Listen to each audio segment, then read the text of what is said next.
नमस्कार विद्यार्थी मित्रांनो, आपलं स्वागत आहे DBN एक्झाम या यूट्यूब चॅनलमध्ये. आतापर्यंत चॅनलला जॉईन झाला नसेल तर सर्वात प्रथम चॅनलला जॉईन करा, लाईक करा.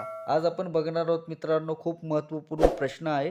पोलीस भरती 2024 मध्ये येणाऱ्या परीक्षेसाठी खूप महत्त्वपूर्ण व्हिडिओ आहे, शेवटपर्यंत नक्की बघा. प्रश्न क्रमांक 1. महानगरपालिका आयुक्तास केव्हाही परत बोलवण्याचा अधिकार टिंबटिंबला असतो.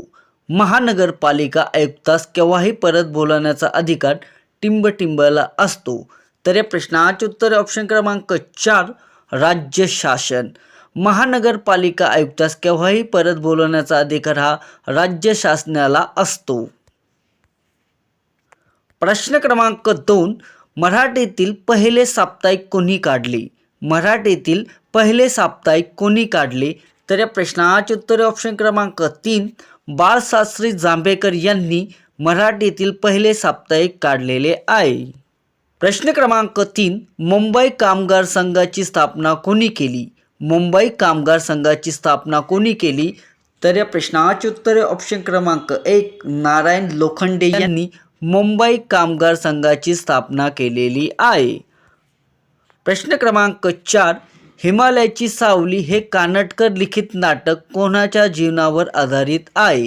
हिमालयाची सावली हे कानटकर लिखित नाटक कोणाच्या जीवनावर लिहिलेले आहे? तर या प्रश्नाचे उत्तर ऑप्शन क्रमांक 4 महर्षी कर्वे. हिमालयाची सावली हे कानटकर लिखित नाटक महर्षी कर्वे यांच्या जीवनावर आधारित आहे. प्रश्न क्रमांक 5. राजीव गांधी खेलरत्न अवॉर्डचे नाव बदलून काय ठेवण्यात आलेले आहे? राजीव गांधी खेलरत्न अवॉर्डचे नाव बदलून काय ठेवण्यात आलेले आहे? तर या प्रश्नाचे उत्तर ऑप्शन क्रमांक 2 मेजर ध्यानचंद रत्न खेल अवॉर्ड. राजीव गांधी खेलरत्न अवॉर्डचे नाव बदलून मेजर ध्यानचंद खेलरत्न अवॉर्ड ठेवण्यात आलेले आहे. प्रश्न क्रमांक 6. महाराष्ट्रात पशु व मत्स्य विद्यापीठ कोठे आहे?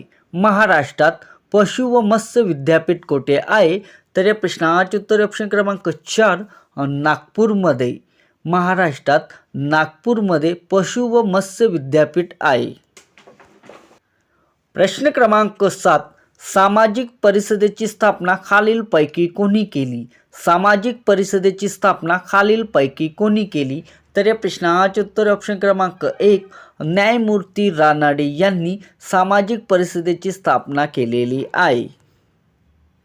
प्रश्न क्रमांक 8. नाच रे मोरा या कवितेचे कवी खालीलपैकी कोण आहे? नाच रे मोरा या कवितेचे कवी खालीलपैकी कोण आहे? तर या प्रश्नाचे उत्तर ऑप्शन क्रमांक 4 ग दि माडगूळकर हे नाच रे मोरा या कवितेचे कवी आहे. प्रश्न क्रमांक 9. घरचा पुरोहित हे पुस्तक कोणाचे आहे? घरचा पुरोहित हे पुस्तक कोणाचे आहे? तर या प्रश्नाचे उत्तर ऑप्शन क्रमांक 2 भास्करराव जाधव यांचे आहे.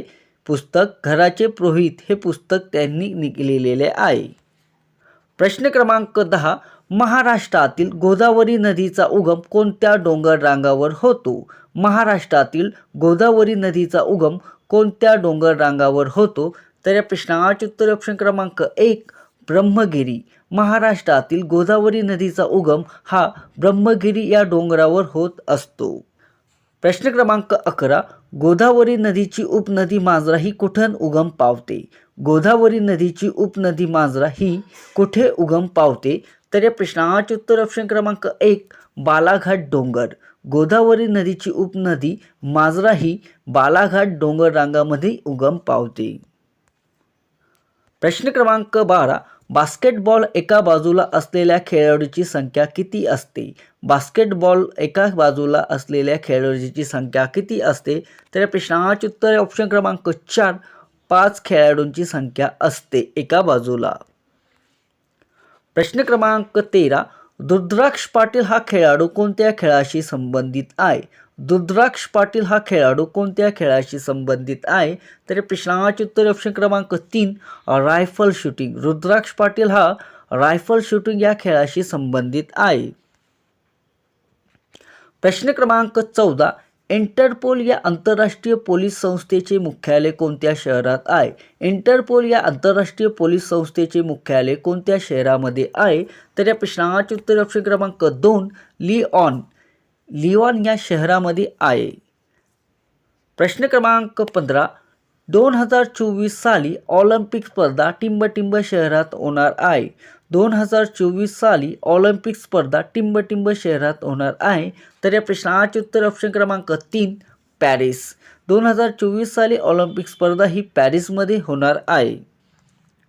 प्रश्न क्रमांक 16 खालीलपैकी काँग्रेसचे अध्यक्ष कोण नव्हते? खालीलपैकी काँग्रेसचे अध्यक्ष कोण नव्हते? तर या प्रश्नाचे उत्तर ऑप्शन क्रमांक 4 लोकमान्य टिळक हे काँग्रेसचे अध्यक्ष नव्हते. बाकी तिन्ही अध्यक्ष होते. प्रश्न क्रमांक 17 राष्ट्रगीत जनगणमन हे सर्वात प्रथम कधी गायले होते? राष्ट्रगीत जनगणमन हे सर्वात प्रथम कधी गायले होते? तर या प्रश्नाचे उत्तर ऑप्शन क्रमांक 1 1911 मध्ये राष्ट्रगीत जनगणमन हे सर्वात प्रथम गायले गेले आहे. प्रश्न क्रमांक 18 संत गाडगेबाबा यांचा जन्म कोणत्या दिवशी झाला? संत गाडगेबाबा यांचा जन्म कोणत्या दिवशी झाला? तर या प्रश्नाचे उत्तर ऑप्शन क्रमांक 2 23 फेब्रुवारी 1876 मध्ये संत गाडगेबाबा यांचा जन्मदिवस झाला. प्रश्न क्रमांक 19 मांजरा पठार महाराष्ट्राच्या कोणत्या भागात आहे? मांजरा पठार महाराष्ट्राच्या कोणत्या भागात आहे? तर या प्रश्नाचे उत्तर ऑप्शन क्रमांक 1 मराठवाड्यामध्ये. मांजरा पठार हे मराठवाड्यामध्ये या भागात आहे. प्रश्न क्रमांक 20 बॉक्साईट या धातुकापासून टिंबटिंब हे खनिज निष्कर्षित केले आहे. तर या प्रश्नाचे उत्तर ऑप्शन क्रमांक 2 अल्युमिनियम. प्रश्न क्रमांक 21 H1N1 हा विषाणू कोणत्या रोगाशी संबंधित आहे? H1N1 हा विषाणू कोणत्या रोगाशी संबंधित आहे? तर या प्रश्नाचे उत्तर ऑप्शन क्रमांक 3 स्वाईन फ्लू. H1N1 हा विषाणू स्वाईन फ्लूच्या रोगाशी संबंधित आहे. प्रश्न क्रमांक 22 लोकसभा व राज्यसभा यांच्या संयुक्त बैठकीचा अध्यक्ष असतो. लोकसभा व राज्यसभा यांच्या संयुक्त बैठकीचा अध्यक्ष टिंबटिंब असतो. तर या प्रश्नाचे उत्तर ऑप्शन क्रमांक 2 लोकसभेचे सभापती. लोकसभा व राज्यसभा यांच्या संयुक्त बैठकीचा अध्यक्ष लोकसभेचे सभापती असतात. प्रश्न क्रमांक 23 टिंबटिंब हे नियोजन आयोगाचे पहिले अध्यक्ष होते. टिंबटिंब हे नियोजन आयोगाचे पहिले अध्यक्ष होते. तर या प्रश्नाचे उत्तर ऑप्शन क्रमांक 1 पंडित नेहरू. पंडित नेहरू हे नियोजन आयोगाचे पहिले अध्यक्ष होते. प्रश्न क्रमांक 24 कोणता तालुका गोंदिया जिल्ह्यात नाही? कोणता तालुका गोंदिया जिल्ह्यात नाही? तर या प्रश्नाचे उत्तर ऑप्शन क्रमांक 3 तुमसर हा तालुका गोंदिया जिल्ह्यात नाही. प्रश्न क्रमांक 25 रायपूर हे खालीलपैकी कोणत्या राज्याची राजधानी आहे? रायपूर ही खालीलपैकी कोणत्या राज्याची राजधानी आहे? तर या प्रश्नाचे उत्तर ऑप्शन क्रमांक 2 छत्तीसगड राज्य. रायपूर राज्याची राजधानी ही छत्तीसगड आहे.